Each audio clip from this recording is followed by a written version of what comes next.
विधान परिषदेच्या निवडणुकीसाठी पुण्यात राष्ट्रवादी काँग्रेसकडून विक्रम काकडे यांनी काल उमेदवारी अर्ज दाखल केलेला आहे, तर दुसरीकडे शरद पवारांच्या राष्ट्रवादीकडून देखील श्रीकांत पाटील यांनी उमेदवारी अर्ज दाखल केलेला आहे। मात्र आज छाननीचा दिवस होता आणि शरद पवार गटाच्या या सगळ्या पदाधिकाऱ्यांकडून उमेदवाराकडून विक्रम काकडे यांच्या उमेदवारी अर्जावर काही आक्षेप नोंदवण्यात आले होते। निवडणूक अधिकाऱ्यांनी ते फेटाळून लावलेले आहेत, मात्र त्यांचे आक्षेप हे कायम आहेत। श्रीकांत पाटील आपल्या सोबत आहेत। काय तुमचे आक्षेप नेमके काय होते त्यांच्या उमेदवारी? हे पहा, विक्रम काकडेंचं मी तुम्हाला प्रॉपर्टी टॅक्स हे दाखवतोय, ते हे जे आहे त्याच्यामध्ये आम्ही त्यांचं ऑब्जेक्शन घेतलं होतं, त्यांचे ड्यूज होते आणि नियमाप्रमाणे असं आहे की जर तुमचे महानगरपालिकेचे ड्यूज असतील, तुमचे सरकारी कुठे देणं असेल तर तुम्ही पात्र होऊ शकत नाही। आणि आम्ही हे निवडणूक अधिकाऱ्यांना लक्षात आणून दिलं, आम्ही त्याचे ओरिजिनल कॉपीज दिल्या आणि त्यानंतर त्यांनी ते आत्ता दुसरं हे दिलं की त्यांनी आत्ताच तो भरलेला आहे। आणि प्रश्न असा आहे, ज्या दिवशी तुम्ही ॲफिडेव्हिट दिलंय त्यात तुम्ही सांगितलं की ड्यूज नाहीत। तुम्ही 1 तारखेला अर्ज भरताना त्यामध्ये ॲफिडेव्हिट दिलेला आहे की माझे कुठलेही ड्यूज नाहीत।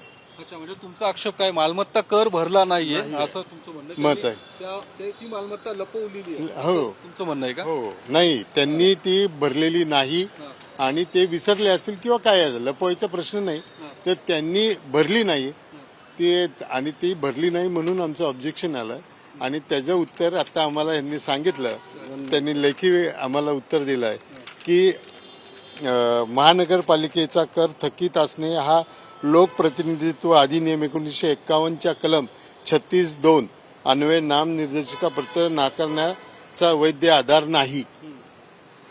तुम्ही ह्याच्या आधी किती लोकांचे अर्ज शासनाने कॅन्सल केलेले आहेत की ज्यांनी कर भरलेले नाहीत आणि तुम्ही मग फॉर्ममध्ये असं लिहिलेलं आहे की तुम्ही कर भरले नाही तर तुमचा फॉर्म रिजेक्ट करण्यात येईल।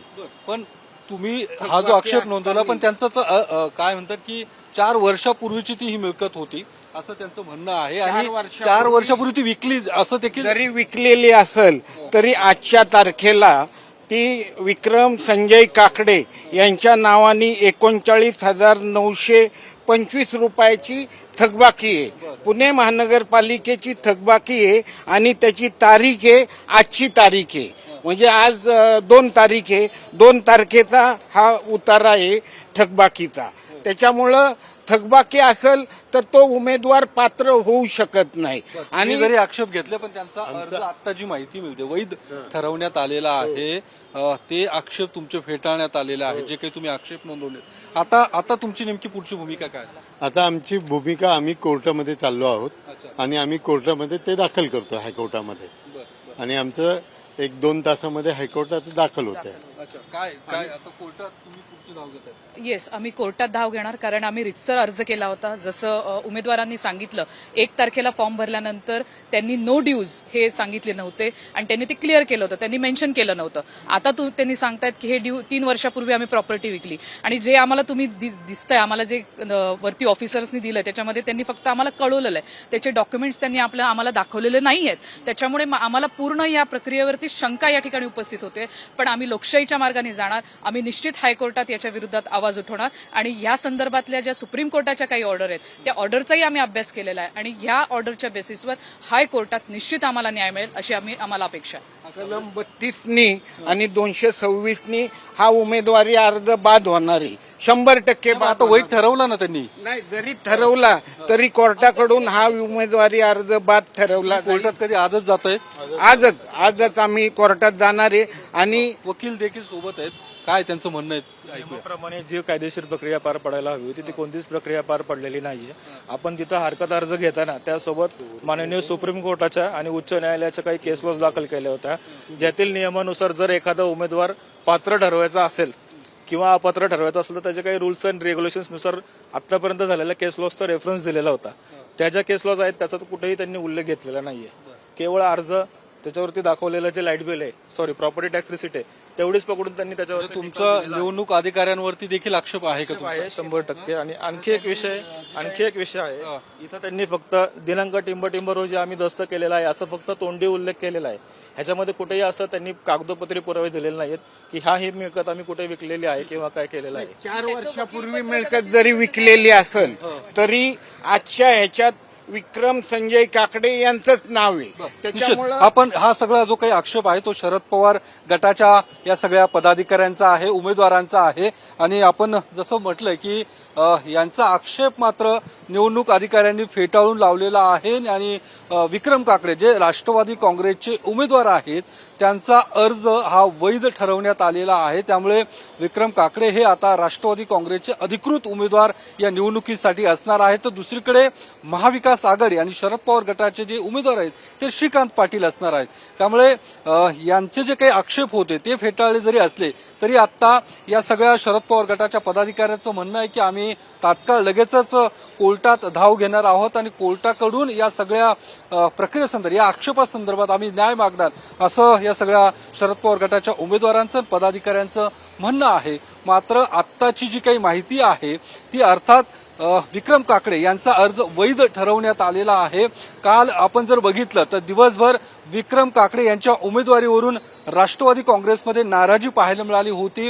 राष्ट्रवादी काँग्रेसच्या काही नेत्यांनी त्यांच्या नावाला विरोध देखील केला होता. मात्र अखेर ज्यावेळी आज सकाळी पुन्हा एकदा पार्थ पवार यांनी विक्रम काकडे आणि सुनील टिंगरे यांना देखील जिजाई बंगल्यावरती जो उपमुख्यमंत्री सुनेत्रा पवार यांचा बंगला आहे त्या ठिकाणी बोलून घेतलं होतं. त्या ठिकाणी जवळपास तासभर या नेत्यांची बैठक पार पडली. त्या बैठकीमध्ये सुनील टिंगरे यांची नाराजी दूर करण्यात पार्थ पवार यांना यश आलेलं आहे. सुनील टिंगरे यांनी देखील बाहेर येऊन माध्यमांना स्पष्ट केलं की माझी नाराजी दूर झालेली आहे, भविष्यात पक्ष माझा मान सन्मान करेल अशा पद्धतीची प्रतिक्रिया सुनील टिंगरे यांनी दिलेली आहे. त्यामुळे एकूणच त्याचवेळी विक्रम काकडे यांचा मार्ग मोकळा झाला होता आणि आता निवडणूक अधिकाऱ्यांनी देखील जो निर्णय दिलेला आहे तो देखील महत्वाचा आहे. त्यांचा अर्ज आता वैध ठरवण्यात आलेला आहे. या पुढच्या काळात आता नेमकी ह्या निवडणुकीची रणनीती नेमकी कशी असणार आहे ते देखील बघणं महत्वाचं असणार आहे. कारण आता महाविकास आघाडीचा देखील उमेदवार आहे, त्यासोबतच भाजपमधून बंडखोरी करून प्रदीप कंद यांनी देखील अपक्ष उमेदवारी अर्ज दाखल केलेला आहे. माघारीच्या दिवशी हे सगळं चित्र खरं तर स्पष्ट होणार आहे. नेमकं माघार कोण घेणार, कारण जर या शरद पवार गटाचे जे उमेदवार श्रीकांत पाटील यांनी जर माघार घेतली नाही, तिकडे प्रदीप कंद यांनी माघार घेतली नाही, तर ही निवडणूक निश्चित आहे, अटळ आहे. त्यामुळे निवडणुकीची तयारी देखील आता शरद पवार गटाकडून सुरू करण्यात आलेली आहे. कारण खासदार सुप्रिया सुळे यांनी काही वेळापूर्वीच काँग्रेसच्या नगरसेवकांसोबत बैठक घेतलेली आहे आणि विधान परिषदेच्या निवडणुकीच्या प्रचाराला देखील शरद पवार गटाकडून सुरुवात करण्यात आलेली आहे. आता ही निवडणूक लागणार या दृष्टिकोनातून दुसरीकडे राष्ट्रवादी काँग्रेसकडून देखील आता प्रचार नेमका कसा केला जाणार त्या संदर्भात तुम्हाला काही नेमकं बोलायचं? बघा, 1977 साली श्रीकांत पाटील यांचे वडील विभा पाटील आणि संभाजीराव काकडे अशीच इलेक्शन झाली होती ह्याच मतदारसंघातून. त्या मतदारसंघात त्यावेळी सुद्धा संभाजीराव काकडेंना प्रचंड बहुमत होतं, पण विभा पाटलांनी 3 मतांनी त्यावेळी त्यांचा पराभव केला. आता सुद्धा शरद पवार राष्ट्रवादी काँग्रेसचे श्रीकांत पाटील, सुप्रियाताई सुळे यांच्या सगळ्या आशीर्वादाने आणि महाविकास आघाडीच्या आशीर्वादाने 100% ही इलेक्शन जिंकणारे, एवढंच या निमित्ताने सांगतो. तर यांचे आक्षेप आहेत आणि आपण जर बघितलं तर आक्षेप फेटाळल्यानंतर आता हे सगळे पदाधिकारी कोर्टात धाव घेणार आहेत. कॅमेरामन विकी चव्हाणसह योगेश बोरसे, TV9 मराठी, पुणे.